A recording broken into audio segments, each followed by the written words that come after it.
Sup folks, it's me Dizzy. Remember Melty Blood Ashes again? And you remember how I got a spot in Evolution 2010 right on the main stage? Well, I need to ask a question. How come that some other Doujin Games don't get that type of treatment like Melty Blood did? I know it could be because of the fact that it was Japanese only, but Americans got to it. I mean, hell, I have some as well that is actually in my possession. And I wonder, why isn't that more fighting game advocates not playing these? Because it's on PC, because it's basically a Doujin fighting game, it's not mainstream. Just because it's a mainstream doesn't mean it's good. I mean, there are some good ass Doujin fighting games like Akatsuki Blitz Camp, Big Bang Beat Revolve, Type Wild. Everyone knows about Type Wild, by the way. But my point is that we really need some variety, and the Doujin community is the best way to go in my belief.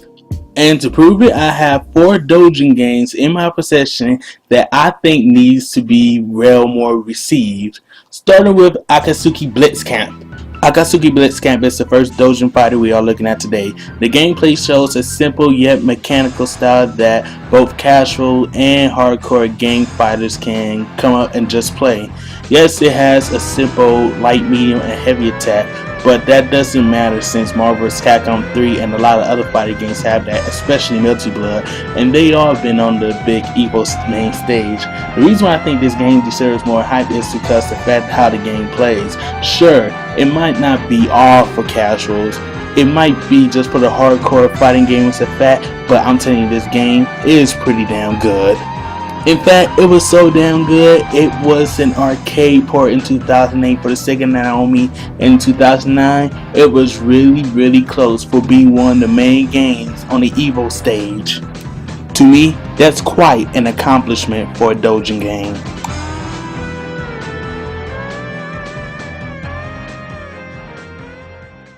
The next game we have on our list is Big Bang Beat Revolve, based on Big Bang Age, the Japanese RPG game. I played Big Bang Beat 1, it was pretty okay. There was some characters that I didn't like, I only played as 2, which was Daigo and Borai. Now we have a few new characters into the mix up with Big Bang Beat Revolve, and they fix a lot of problems that they have with the first one. But I will admit, this game really did freaking hype me up. Gameplay is just like Akatsuki Blitz Camp, but it's pretty damn loose in a good way. Let me explain.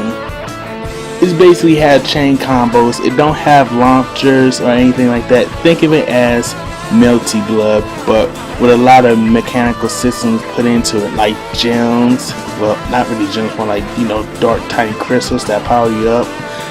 Special type of move sets that they have for each character, and I do mean each character, and other ways to defeat your enemy. The reason why I think this game should be well received enough to be your part of the mainstream is because of the fact that anyone that casual or hardcore that can pick up and play. Casual can pick up and play, hopefully win around, and hardcore gamers can practice themselves off and actually be one of the best in this game. That's why.